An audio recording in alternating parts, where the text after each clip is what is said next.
So please join me in welcoming Dr. Russell Moore.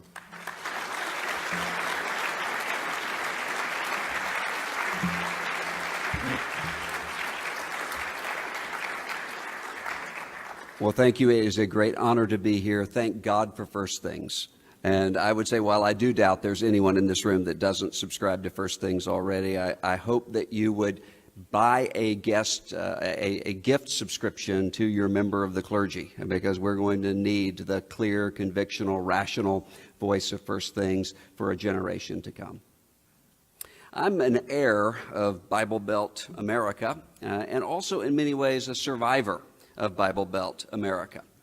I was reared in an ecosystem of evangelical Christianity informed by a sizable Catholic segment of my family and a Roman Catholic majority in my community. And I grew up memorizing Bible verses through what were called sword drill competitions, a kind of evangelical spelling bee where children compete to see who can find, say, Habakkuk 3:3 the fastest. And the songs that floated through my mind as I went to sleep at night were hymns and praise choruses and Bible verses set to music. Nonetheless, from the age of 15 through 19, I experienced a deep spiritual crisis, a dark night of the soul that was grounded, at least partially, in, of all things, politics. The kind of cultural Christianity that I saw around me seemed increasingly artificial to me and cynical and sometimes even violent. I saw some Christians who preached against profanity using jarring racial slurs against minorities. I saw a cultural Christianity that preached hellfire and brimstone about sexual immorality and cultural decadence. And yet, in a church nearby where a major tither was having an affair everyone in the community knew about, there he was, singing special music in a church service, singing, "If it wasn't for that lighthouse, where would this ship be?" I saw a cultural Christianity where preachers would often gain audiences, local in church meetings or globally on television, by saying crazy and buffoonish things, simply to stir up the base and to gain attention from the world. Whether that was claiming to know why God sent specific hurricanes or terrorist attacks, or claiming that the American founders, some of whom possibly impregnated their own human slaves, and some of whom literally cut the New Testament apart, were Orthodox, evangelical, born-again Christians who, like us, stood up for traditional family values.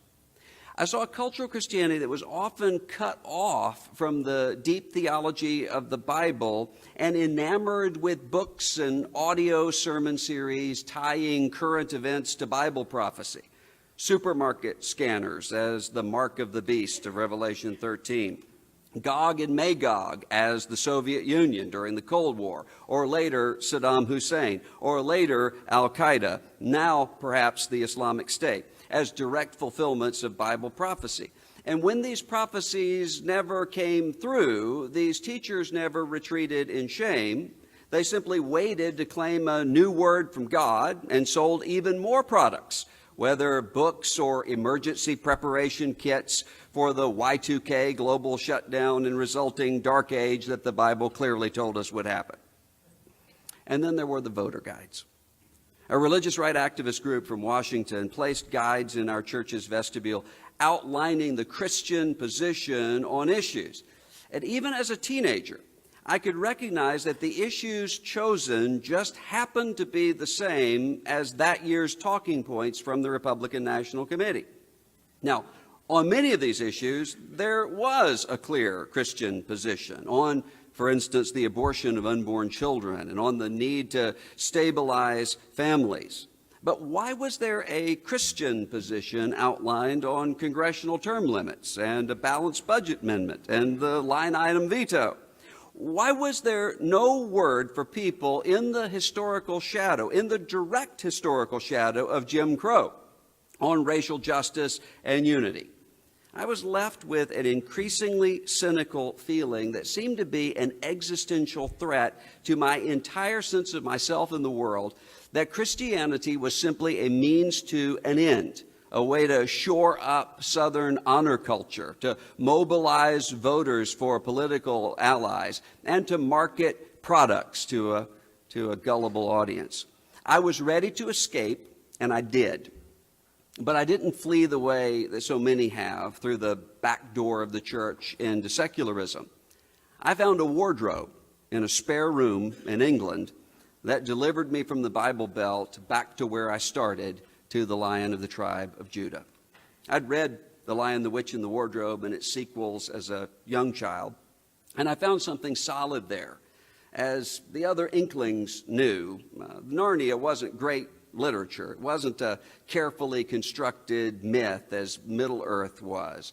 But my experience was similar to that of science fiction writer Neil Gaiman, who said this: "The weird thing about the Narnia books for me was that mostly they seemed true. They were reports from a real place," end quote. So when in my spiritual crisis, I saw the name C.S. Lewis on the spine of a book called Mere Christianity, I was willing to give him a chance, and he saved my life. Again, Mere Christianity is not City of God or the Summa or the Institutes of the Christian Religion. It didn't need to be for me. All I needed was this drinking, smoking, probably dancing and card playing man on another continent to tell me the truth, to point me to a broad, bustling church that took serious questions seriously and could be traced all the way back to an empty hole in the ground in the Middle East. Now, my spiritual crisis wasn't all that important to the world. Most faiths that persist are tested and questioned and tempted and tried along the way. But for me, the question was whether I was a beloved son or a cosmic orphan. And it seems to me that this little spiritual crisis is similar to a much larger one now, one that threatens to engulf religious conservatism in America. Now, the religious right, whether we trace it back to the school prayer skirmishes of the 1960s or the segregation academy controversies of the 1970s, or to the response to Roe versus Wade and the sexual revolution, was always a multifaceted coalition and never just one thing. Jerry Falwell, Sr., adopted Paul Weirich's language of a moral majority, after all, because the movement encompassed far more than just evangelical Protestants, but also large number of traditional Roman Catholics and Latter-day Saints and Orthodox Jews and others. But while the movement was informed by, for instance, John Paul II's theology of the body and Richard John Newhouse's The Naked Public Square, the entrepreneurial, mobilizing energy was often with evangelical Protestantism. It's perhaps for that reason that American evangelicalism is enmeshed with the religious right, psychologically and institutionally, and in terms of reputation, in ways that the Catholic bishops, the Mormon apostles, or Orthodox rabbis just aren't. Now, the fate of religious conservatism is not just a question of what happens to the country without it. Ross Douthat is quite right that America, left and right, needs a strong religious conservative movement. The religious right, at its best, modeled the kind of civic engagement and civil society that James Madison and Alexander Hamilton wanted for this country. At its best, the religious right reminded all of us that there were more important realities than political or economic success, that we are a nation under God, and thus able to be weighed in the balances and found wanting. At its best, the religious right kept the focus on a vulnerable minority that is perhaps the easiest to become invisible to those with power, unborn children. Douthat is correct that without some form of religious right, the space left behind will be filled by European-style ethno-nationalism, or by Nietzschean social Darwinism. The religious right must in some form be saved. But how? And in what form? That question, of course, brings us to the 2016 election. Surveying the countercultural hippies and anti-war activists streaming into the 1972 Democratic National Convention to nominate George McGovern, not as protesters, but as duly elected delegates, Tip O'Neill was perplexed. O'Neill knew that whatever the talk of the dawning of an age of Aquarius, this was not a winning coalition, and it wouldn't be for a long time, if ever. This old school Irish Catholic party boss and New Deal politician famously said, quote, "The Democratic Party has been taken over by the cast of Hair." We can have some sympathy with Tip O'Neill now that the Republican Party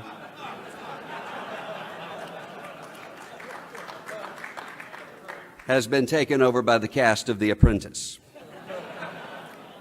Now, parties are resilient, and there are no permanent winners. There are rarely permanent losers. Economic conservatism can survive a protectionist or nativist rise every once in a while because the base value of economic conservatism is prosperity, and people recalibrate to what works. Foreign policy conservatism can forget about whatever alliances were made with an America First approach to the world, just as they survived the Iraq War.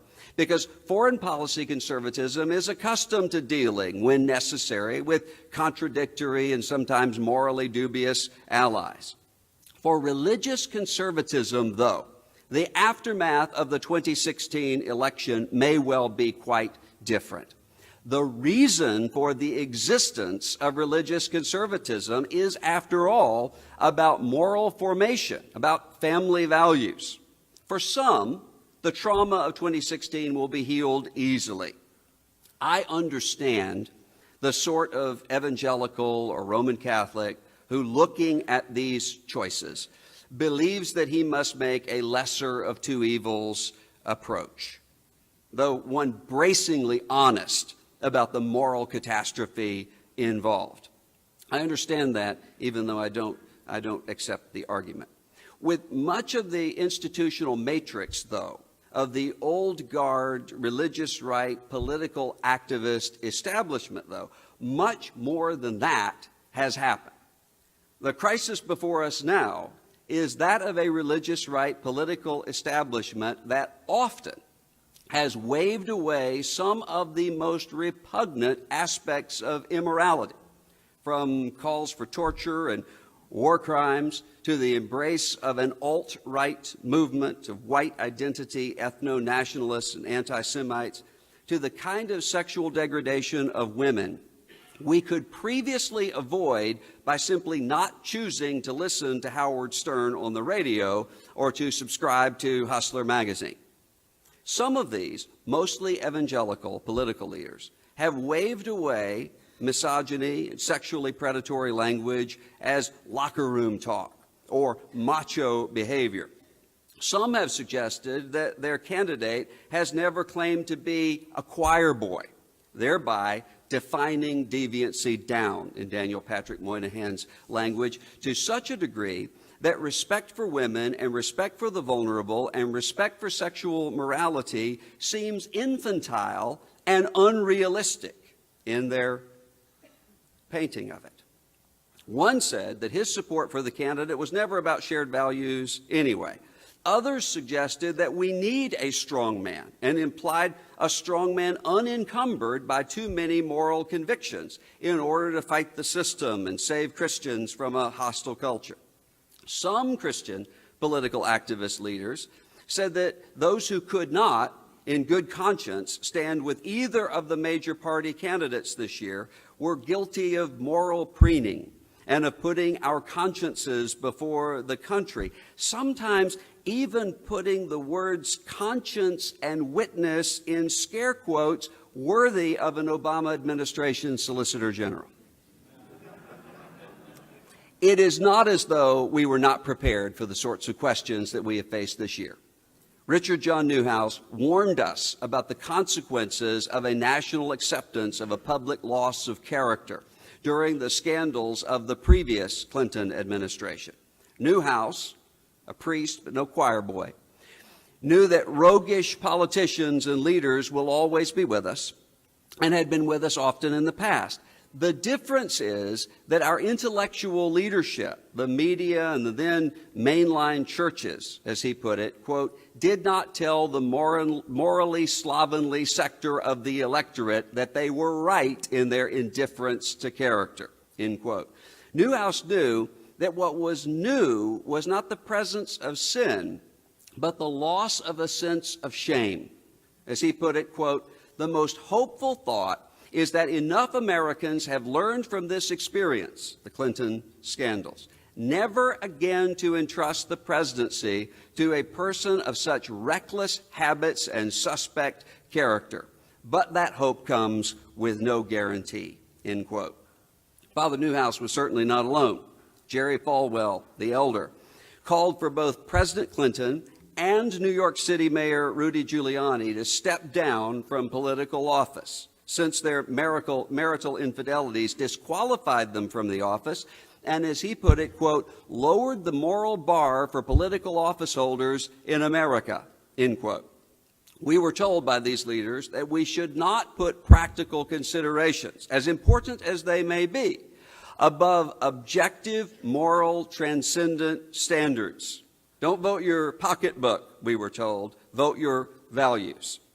The inheritors of many of these very ministries now tell evangelicals, including evangelical women who have spent their lives teaching evangelical girls and young women to resist the sexualization of their identity and worth in a hookup culture, and evangelical men who learned at Promise Keepers rallies that racial reconciliation is a moral imperative to grow up, to stop being, in the words of some, panty waists, or in the words of others, closet liberals.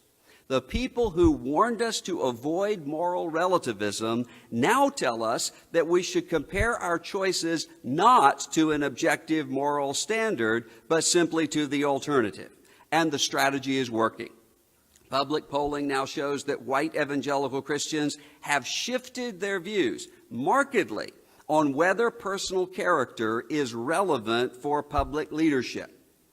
In the 1990s, Gloria Steinem said that feminists should put up with a little bit of groping women for Bill Clinton because he would keep abortion legal. Religious conservatives rightly said that such showed the moral hypocrisy of a feminist movement that cared about sexual harassment and office power dynamics only until such rhetoric impeded their political agenda. Now, a conservative commentator says she doesn't mind if the Republican nominee for president performs abortions in the Oval Office as long as he keeps a hard line against immigrants.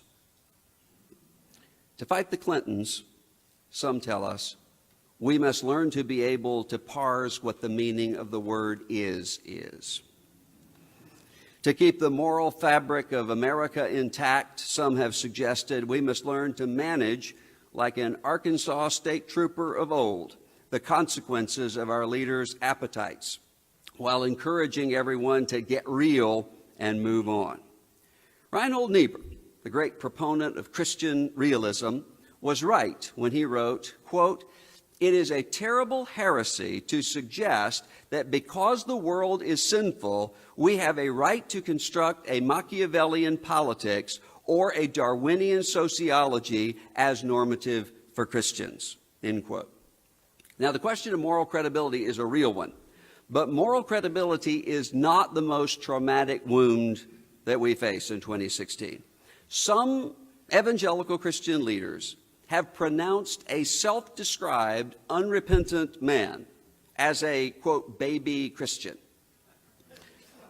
Advertisements in Charisma magazine speak of this candidate as representing, quote, Christian values and family values, end quote. This is not, at this point, a quibble between people who are arguing about what is the lesser of two evils or whether we ought to gamble with someone we can't quite trust for the sake of the Supreme Court. Again, that's an understandable dispute.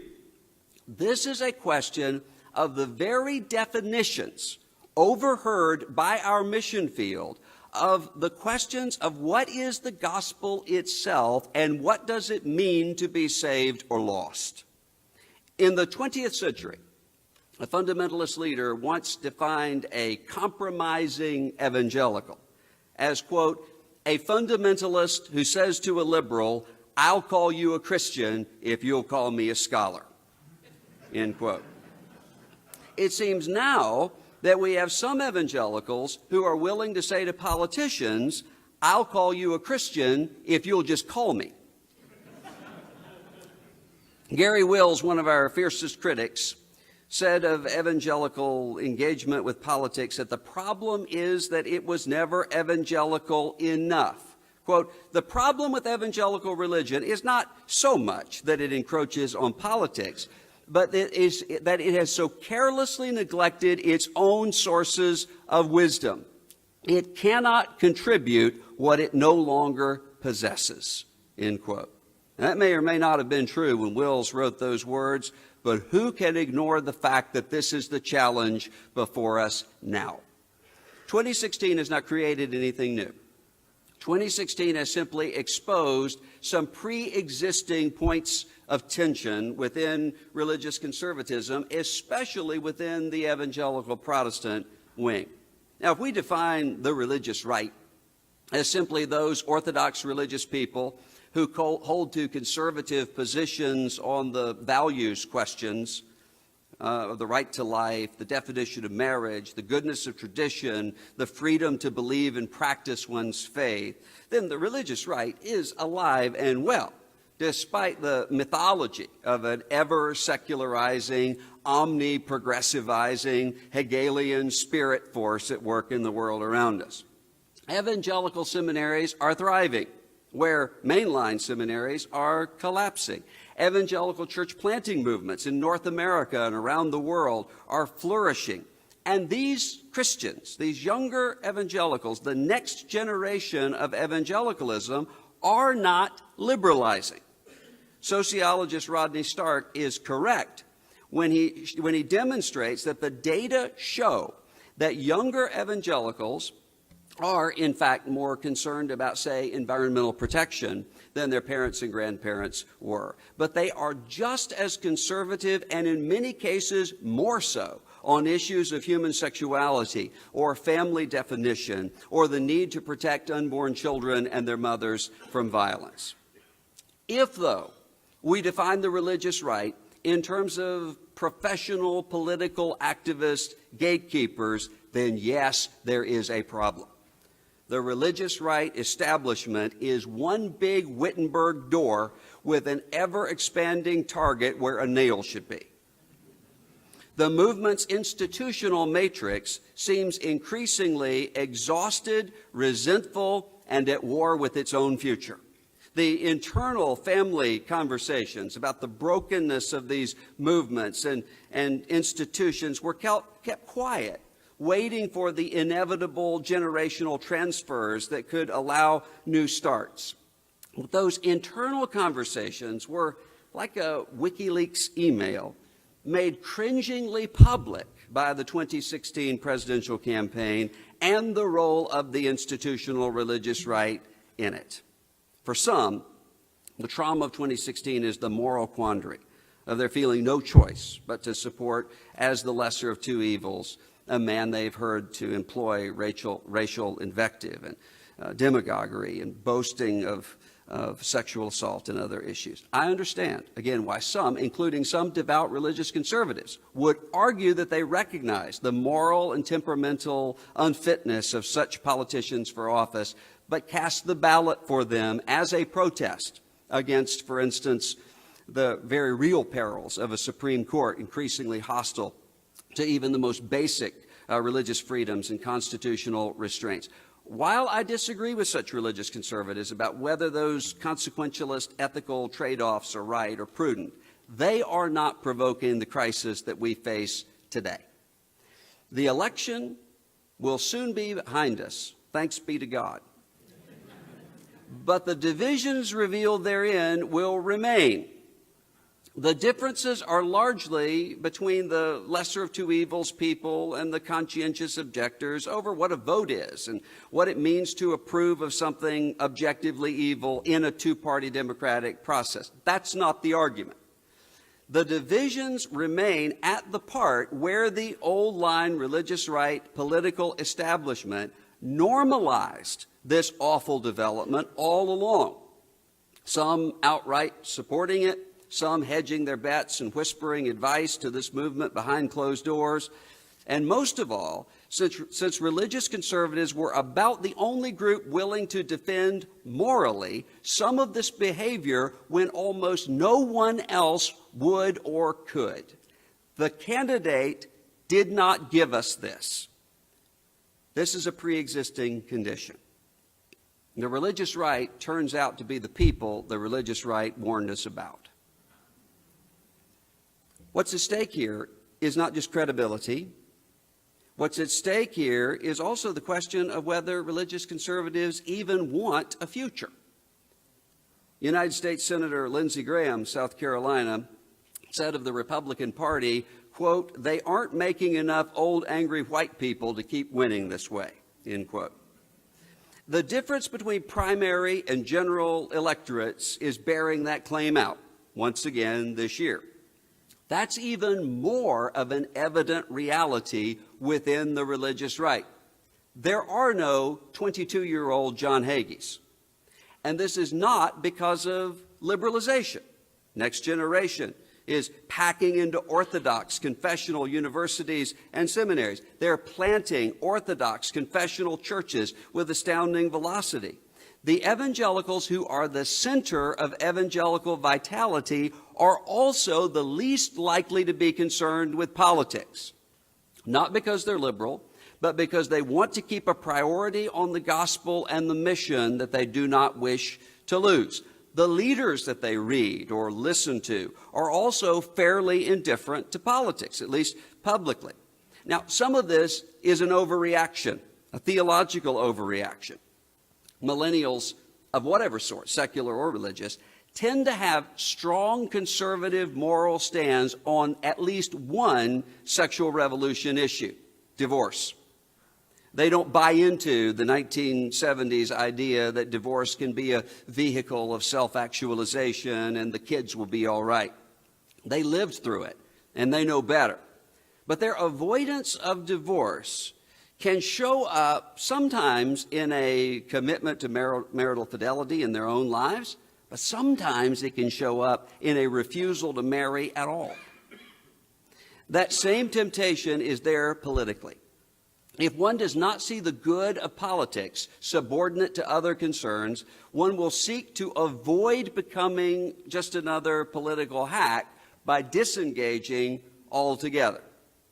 Those who do care about politics and who lead populist movements tend to be, in evangelical circles, theologically vacuous, tied to God and country appeals that sometimes seem simultaneously idolatrous and angry to younger Christians, and often form a kind of protection racket, seeking to silence Christian voices as liberal who wish to speak out about matters such as racial justice.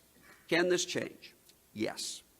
But such a change means that we must start with the theological identity of religious conservatism.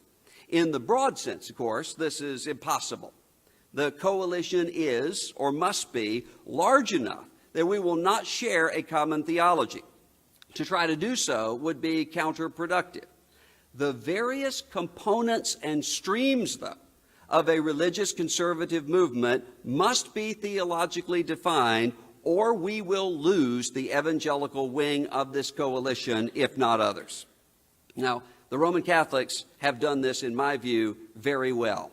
Where, for instance, would the pro-life movement be if not for Catholic social thought at a time in the 1970s when evangelicals were largely apathetic to abortion, not able to find explicit biblical proof texts about the issue? Religious conservatism is at its strongest right now in the living room of Princeton professor Robert P. George. He cultivates the next generation, builds coalitions across every conceivable division, but at the same time articulates a compelling and intellectually rich vision, not just a political program. And that vision is grounded in the gifts that Catholicism brings to the movement. Rigorous philosophy, a complex defense of human dignity, and a connection of the natural law to civil society and the American experiment. We cannot do without this. The failures of the religious right are tied to my wing, to the evangelical Protestant wing, which has increasingly supplied that entrepreneurial energy, but not the very aspects missing from the movement that are at the very core of evangelical identity. You can see this in the institutional leaders of much of the movement. A marked difference from years past. Chuck Colson was a political strategist, to be sure, but he was one transformed by prison ministry and in constant constructive dialogue with such pastors and theologians as Carl F. H. Henry and J.I. Packer and John Stott. This must be recovered, because evangelical Christianity is only of use to the world and only of use to the religious conservative movement if evangelical Christianity is in fact evangelical. And that starts with a commitment to biblical authority and the shaping power of the biblical text. Now, I know the Bible is precisely what makes some religious conservatives nervous about evangelicals, not to mention the outside secular world. Our Catholic allies and others are right that a collection of agenda items with attached biblical proof texts is not a persuasive case to the outside world. Richard John Newhouse rightly denounced the theonomic temptation to seek to impose biblical standards on a society outside of covenant with God. As a Baptist, I heartily agree with him on that. He also warned against the necessity to translate, or for the necessity of translating moral norms anchored in revelation into publicly accessible arguments. Again, I agree, up to a point. Just a few years ago, sociologist Alan Wolfe said that he would take Jonathan Edwards over Joel Osteen any day. But, as he put it, quote, one can, if one wishes, long for the return of Jonathan Edwards, but he is not coming back anytime soon, end quote. Wolfe was wrong. Jonathan Edwards is back, not in his personal genius, but certainly in his theology. The growing sectors of American evangelicalism are theologically rigorous, connected to patristic and Reformation creedalism and to the expository preaching and teaching of the Bible. Now, this comes at a moment when the secularizing of America means that the appeal to traditional family values on its own is not a point of contact with the so-called silent majority of Americans. Our neighbors not only disagree with us on theology, but also on what is to be valued, especially in areas of family and personal autonomy.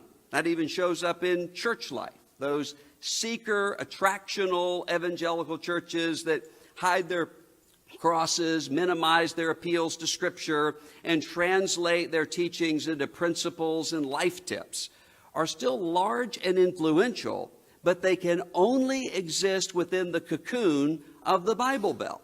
People only care what a pastor thinks as a life coach if one thinks that going to a church does one or one's children some good, and that a pastor has some sort of clue as to what it means to live life well.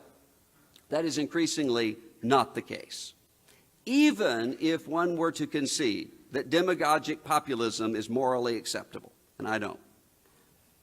Others can quite simply do demagogic populism more effectively than we can in a post-Christianizing America. What we have to offer to the world is more akin to the abbot in the dystopian novel A Canticle for Leibowitz, who, in seeking to persuade a young woman not to euthanize her child, ultimately realizes that the most important thing he could say was, quote, "I, a priest of God, adjure thee." When, as he puts it, God's priest was overruled by Caesar's traffic cop, stopping him from this message to the woman, the narrator tells us, never to him had Christ's kingship seemed more distant. In an age suspicious of all authority outside of the self, the appeal to a word that carries transcendent authority can be just distinctive enough to be heard, even when not immediately embraced. This is the difference that Soren Kierkegaard makes between a genius and an apostle. An apostle is one sent with a word that is not his own. Now, the evangelical commitment to the Bible means the possibility of shaping the consciences of the people, not just by the doctrines and propositions of the Scripture, but also by experiencing the world through a sense of place in the biblical story. Jesus recognized the temptations of the devil, not merely by opposing propositions with propositions, but by seeing that he stood where Israel of old had stood before, in the wilderness, before the tribunal of God. The recovery of the kind of catechesis that fits the whole Bible together around the centrality of Christ and him crucified is necessary for Christians to see that they are indeed strangers and aliens, not just in secularizing American culture, but in every culture, that our allegiances transcend the political, the tribal, and the cultural. We need public arguments. We need philosophical persuasion. We need political organizing. But behind that, we must have consciences shaped and formed by a prophetic word of "Thus saith the Lord." Beyond that, next generation of religious conservatism needs an evangelical wing committed to the gospel, to the reconciliation between God and humanity through personal faith in Christ by the regenerating work of the Holy Spirit. That commitment shapes our own first sense of identity. And this growing theological confessionalism among young evangelicals is directly related to the fact that a secularizing American culture does not demand that one pretend to have a nominal religious affiliation in order to be a normal American. Those who stand with Christianity must articulate, including to themselves, why and how Christianity matters. And this resurgence of what is often called gospel-centered evangelicalism speaks directly to that. A religious right that is not able to tie public action and cultural concern to a theology of gospel and mission will die and will deserve to die. Now, we already have strong aspects of religious conservatism that already get this and are practicing this. Where, for instance, is the strength of the pro-life movement? But in the armada of pregnancy resource centers in communities and churches around the country. Evangelicals in these centers care for the whole life needs of a woman in crisis, from emotional support to job training to child care to adoption services, as well as with a gospel that can free from guilt and shame. And they are working right alongside their Catholic allies, both in the same centers and in parallel centers. The pro-life movement emanating from these places is not at war with the culture, but sees the culture as a mission field of the spiritually wounded. One cannot demonize a woman that one seeks to persuade not to harm her child, or to persuade that Jesus loves her. This has political implications. These churches involved in such ministry see up close the power and influence of the abortion industry and the harm that this does to women, to children, to communities, in a way that translates itself into social persuasion and into political action. That's one reason, I think, why the annual March for Life is filled with younger people, Catholic and evangelical and otherwise, the very people some told us just a few years ago would turn away from the pro-life movement due to fetus fatigue. At the local level, pro-life leaders are connecting the mission of the church and the centrality of the gospel to advocacy for unborn children and their mothers. It is of immediate relevance to those for whom the kingdom is first. One of the wrong, I think, assumptions of some in the old religious right establishment is that the church is formed theologically, simply needs to be mobilized politically. That assumption is wrong. We see that, for instance, in the evangelical slowness, again, to Roe versus Wade. The problem was not just evangelical reticence post-Scopes trial to organize politically. Bill Clinton learned his view that personhood begins with breath, not with conception, used to justify his veto of legislation on partial birth abortion. He learned that not from Planned Parenthood, but from a conservative Southern Baptist pastor's teaching from Genesis. Even now, some abortion providers tell us that the majority of their clients are not pro-choice. They are instead Roman Catholics or evangelical Protestants who believe that they are committing a grave sin, but committed to looking for mercy afterward. That's not just a social problem, that is a theological problem. And the challenges that we will face in the future, whether this has to do with artificial intelligence or ethno-nationalism or the blurring of what it even means to be human, will require a theological set, not just of propositions, but of affections and inclinations. Now, the fundraising structure of political activism, left and right, means that often the most extreme and outlandish characters are put forward. For the religious right, the strangeness to the world is often not where the New Testament places it, in the scandal of the gospel, but in the willingness to say outrageous things on television. Now, some would suggest that even broaching this topic is intellectual snobbery. And yet, imagine a 1960s civil rights movement led not by Martin Luther King Jr., but by Al Sharpton and Jeremiah Wright. King was able to succeed because he did not simply speak to the passions of his most ardent followers, but to the consciences of his detractors and to the consciences of people on the sidelines overhearing it all. And behind that was a coherent set of ideas grounded in the Bible and in the Declaration of Independence.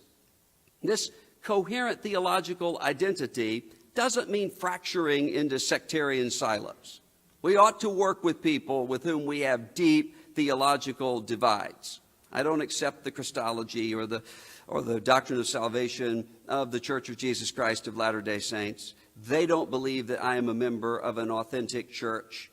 But we can happily co-labor together because there's no confusion about our deepest convictions and where the point of connection is.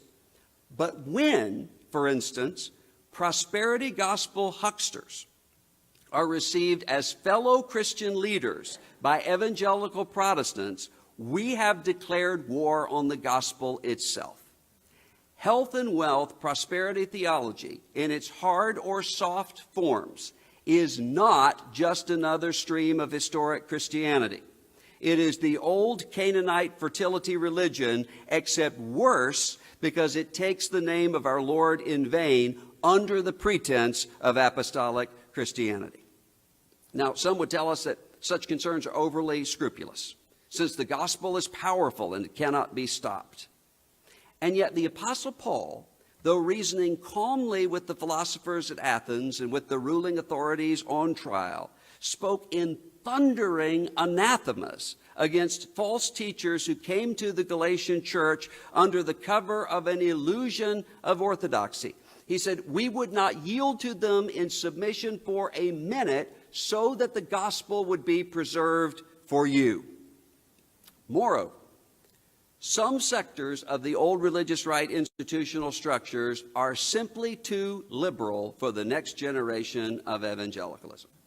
Sounds absurd when one looks at how extreme these sectors are. But by liberal, I do not mean politically or culturally.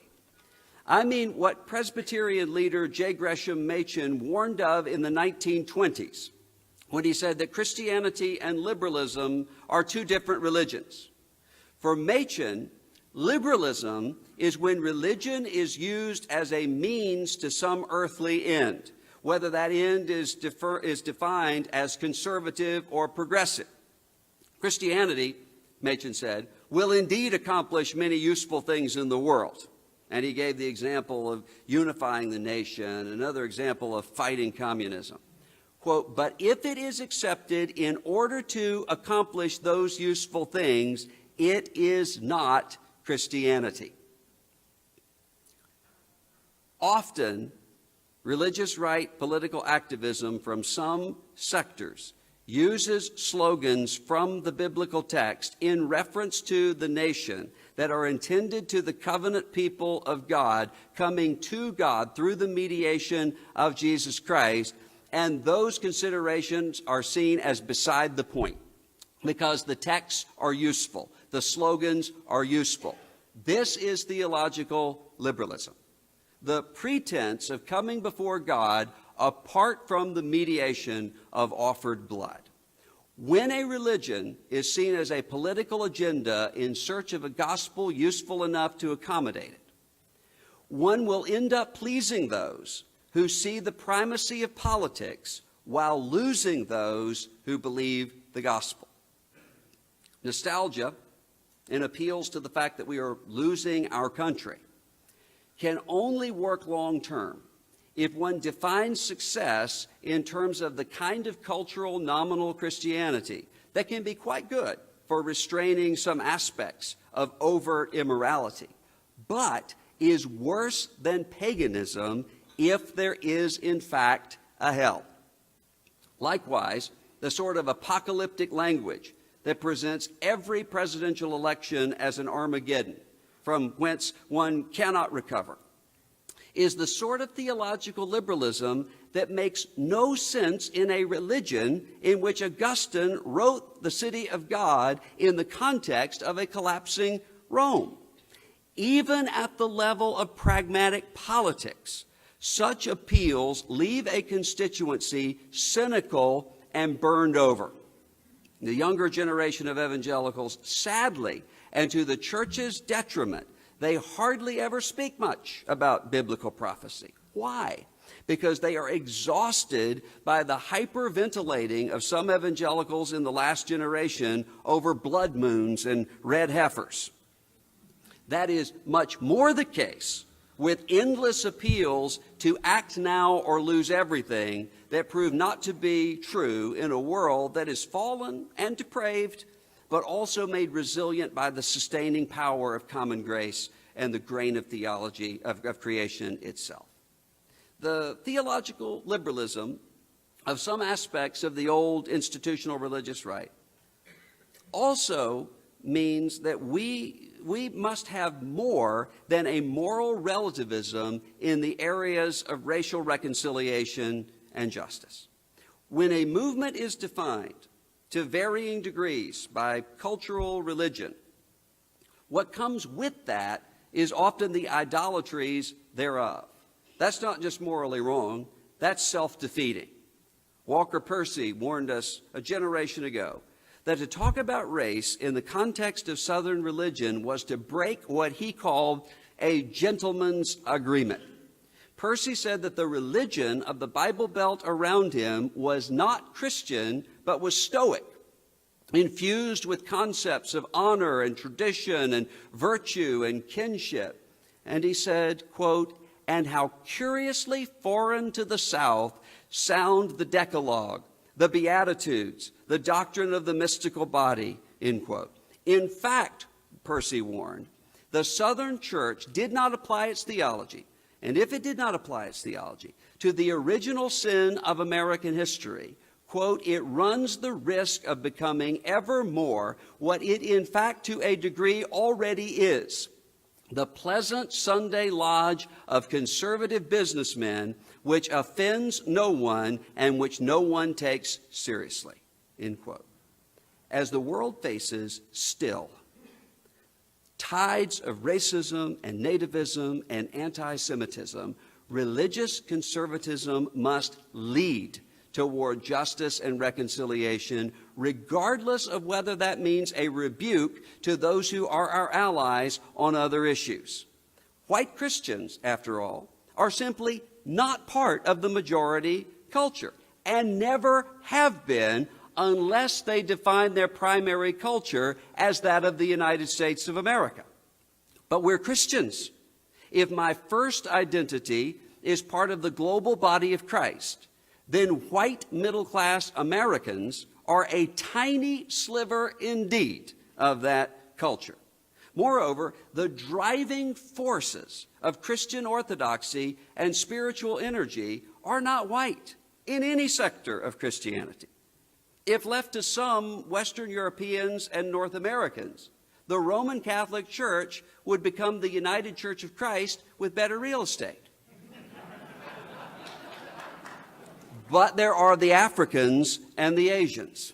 The United Methodist Church is pulling, erratically, but pulling back toward orthodoxy, largely due to African Methodists who hold closer to the supernatural vision of the Bible than their American and European counterparts. And where is the evangelistic energy within evangelicalism? It's with immigrant churches, whether Dominican or Cambodian or Nigerian or Iranian.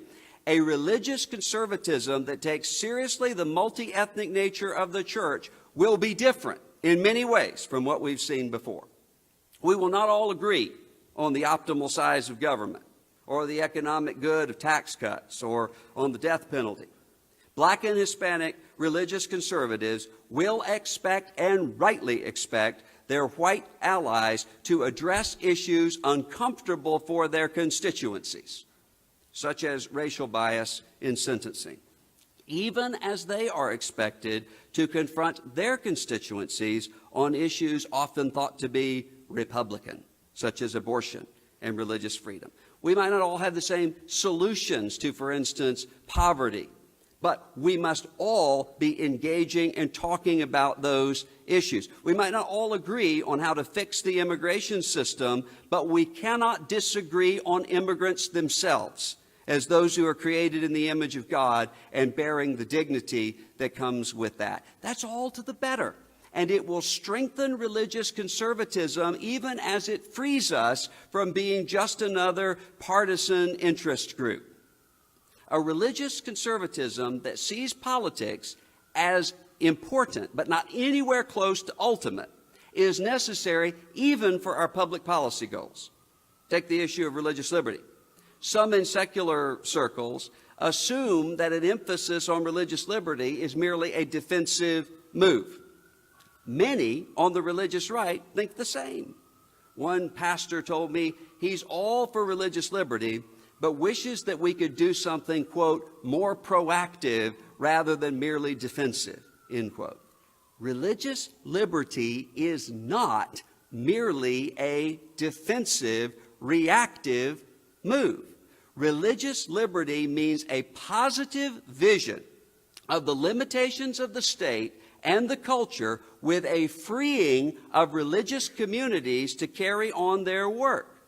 To think otherwise reveals a vision of power and influence in which statecraft is more important than the church. Statecraft is important, but on its own, good cultures and good laws merely put more resilient shackles on the Gerasene demoniac. It's not just our religion that teaches us that the depravity of humanity can be mitigated by law, but only renewed and transformed by something more. Our politics teaches us that too, if in fact we are in any meaningful way conservative. We must be reliant on the kind of message that comes to free consciences and cannot be coerced, so that religious communities will be free to serve and to persuade. That has cultural and policy recommendations. One of the threats to the religious right now is the collapse of cohesive church communities, especially in what was once the Bible Belt. When a religion is not shaped by community, we end up with what Rabbi Lord Jonathan Sacks says is the problem of a religion that becomes politicized and a politics that becomes religionized. The collapse of defined, disciplined congregations in the South and the Midwest has been disastrous politically, not merely theologically disastrous. See the contrast, even this year, from the way Latter-day Saints have approached the moral questions raised by this year's election and the response of evangelicals. The difference between the two, I believe, is that there are intentional, cohesive, conscience-shaping communities of identity and social solidarity, not only in Utah, but in Mormon minority communities around the country. Disagree with these communities theologically, but they are communicating their own message. A Christianity without a clear gospel is just moralism. But a Christianity also without visible churches is backward looking and seething with rage at what has been lost. We lose character, Marilyn Robinson tells us. Any religion does, quote, when its self-proclaimed supporters outnumber and outshout its actual adherents, end quote. The religious right can be saved, but not just with tinkering around the edges. Religious conservatives will need a robust religion and a sense of what is in fact to be conserved. This will mean abandoning the idea of a moral majority or a silent majority within the nation and building instead collaborative majorities, often issue by issue.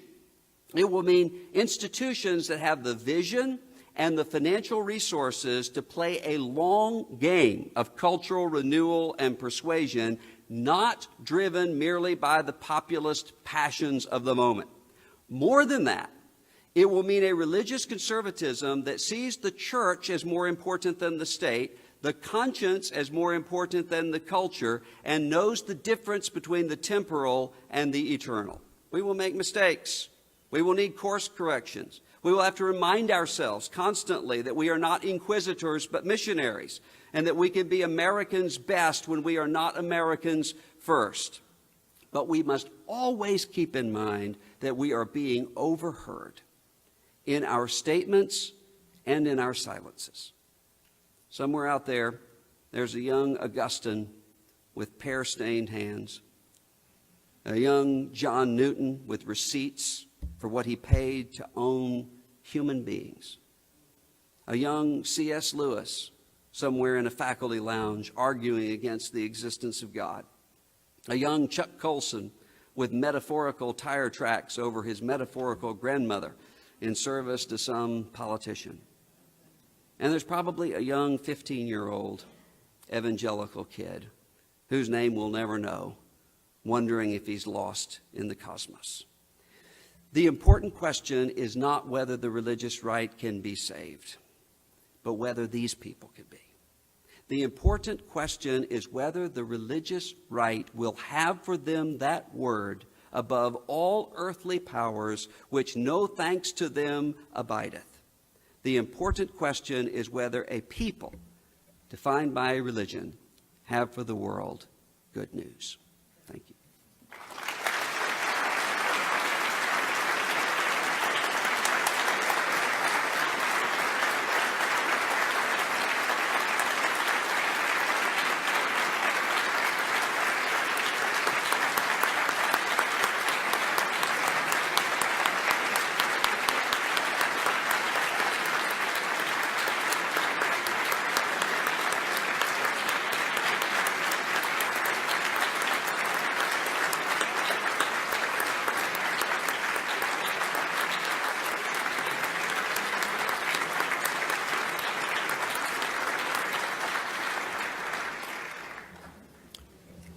Thank you so much for your wonderful address.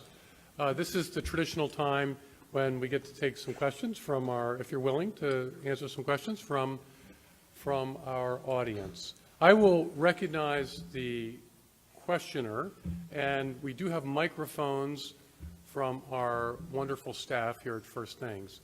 So, questions? Yes. You could, Vera, if you could get the microphone there.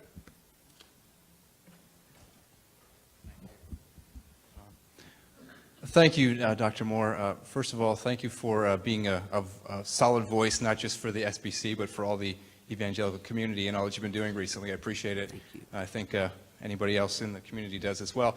But my question is, you talked a lot today about what it seems to be there's a vacuum of leadership as far as the religious right goes, how you're defining it.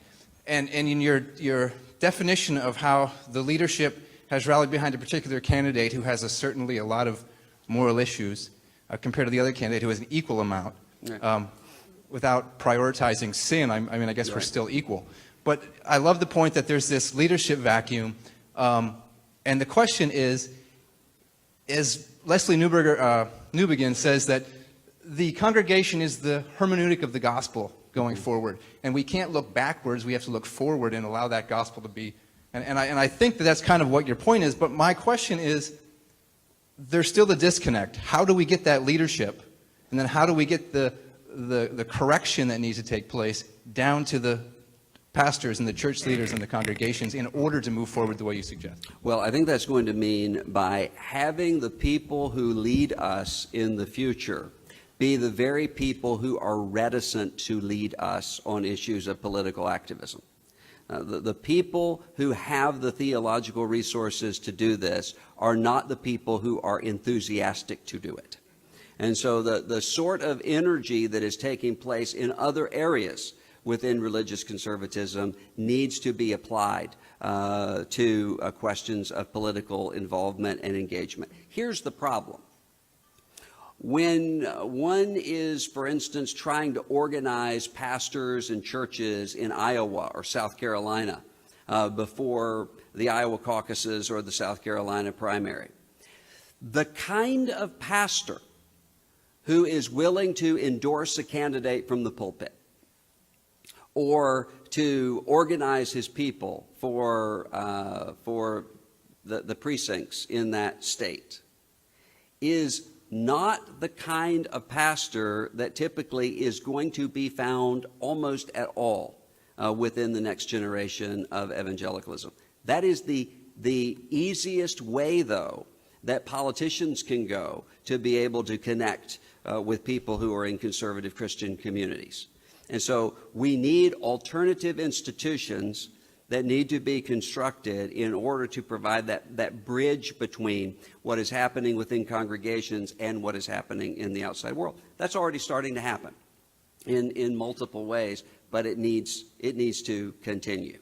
And so part of what I am doing is working within those communities that are resistant to any form of political engagement whatsoever, in order to say, I get it, I understand that. Here is why these aspects of public involvement are actually connected to what you care about in terms of the gospel and the mission. And so I think that's an important question. So when I'm before senior adult evangelical groups, I'm typically preaching from the Gospel of John, emphasizing Jesus before Pontius Pilate, saying, my kingdom is not of this world. If it were of this world, my servants would have been fighting. When I'm before crowds of young evangelical church planters, I'm typically preaching the same text, but emphasizing the role of Pontius Pilate and emphasizing the fact that in a democratic republic, all of us are ultimately the governing authorities of Romans 13.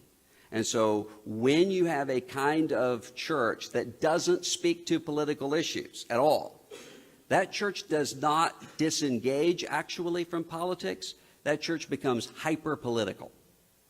19th century Southern evangelical churches that didn't speak to slavery because those were political issues did in fact speak to slavery by baptizing the status quo. Churches in Alabama and Mississippi that didn't speak to lynching in the 20th century did in fact speak to lynching by saying, while we're calling you to repentance over all of these other things, what you do together in groups of people as a state is morally neutral before the judgment seat of Christ. Those connections have to be made, and they have to be made at a very young age when people are being formed and shaped for the kind of leadership that they will have in the future. I think that's what's necessary for us. Yes.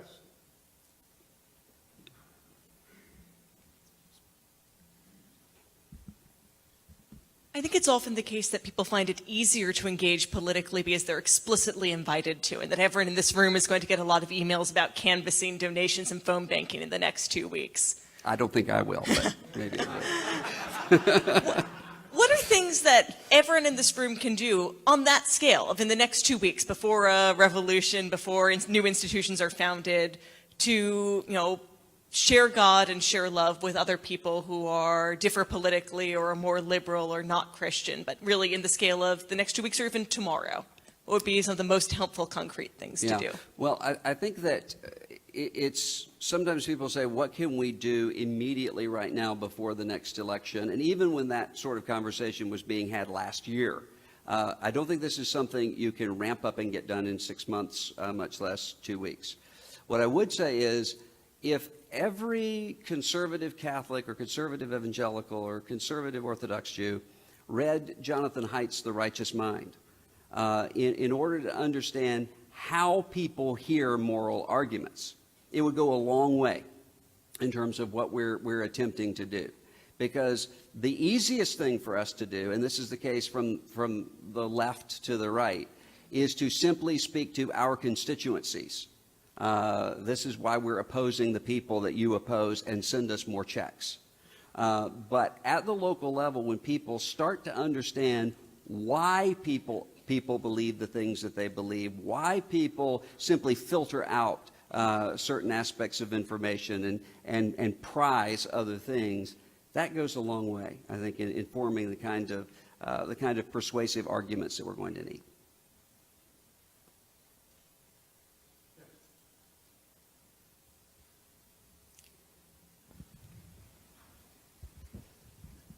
You mentioned before about how you would approach differently, maybe an older generation and younger generation. How might churches, especially pastors, approach their congregations differently when it comes to one presidential candidate versus the other in the coming year?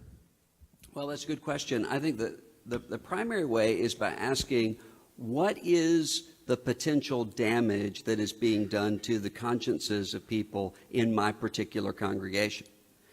In 2008, I spent most of my time, whenever I was addressing the election, which was a lot, dealing with younger evangelicals who were supporting Barack Obama.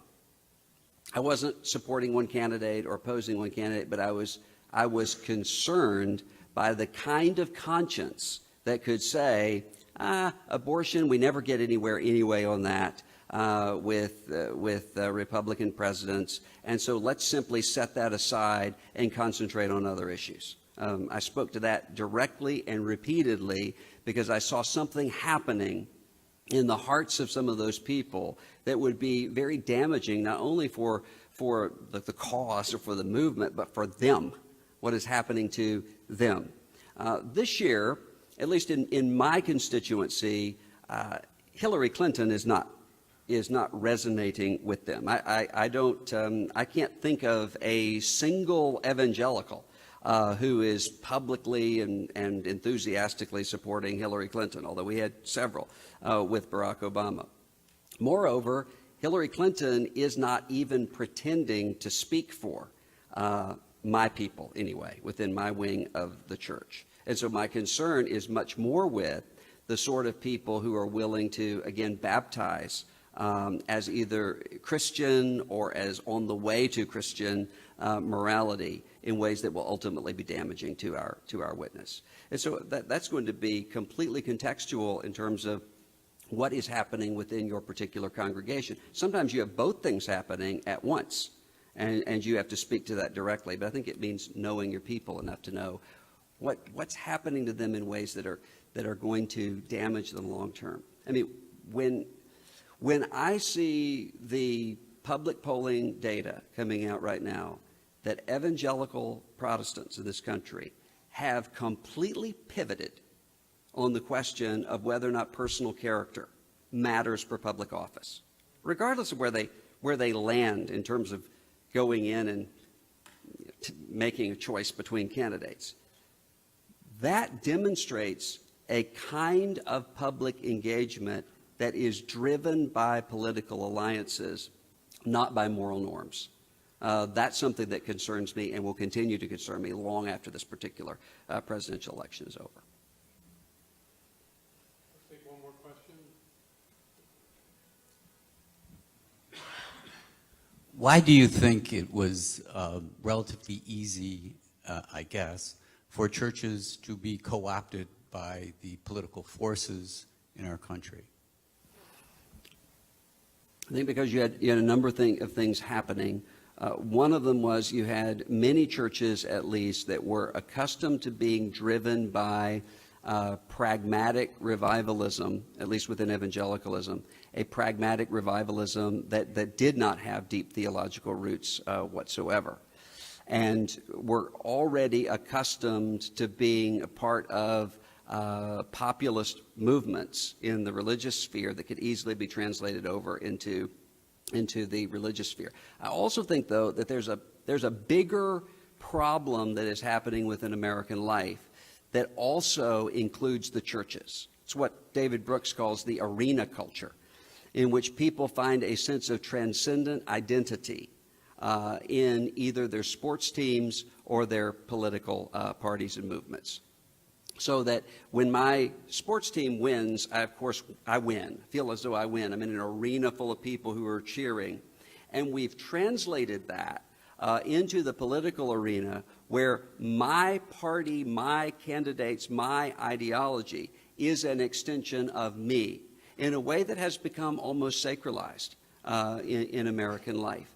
And if you do not have communities that are constantly and self-consciously reminding themselves of who they are in terms of transcendent identity, it is very easy to see that as being ultimate. It also is very difficult in the current cultural landscape to be the sort of person who can say, I agree with these people 80% of the time and disagree with them 20% of the time. Again, when politics has become religionized, then a disagreement on a political matter becomes heresy. When Ronald Reagan says, when I am your 80% ally, that doesn't make me your 20% enemy, it really does in American life right now because of the way that the group cohesion has taken place. I think that's a significant part of it as well. Please join me in thanking Ronald.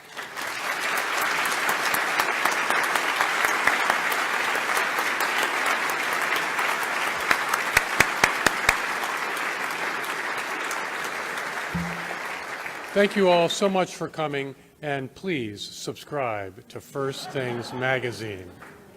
Thank you.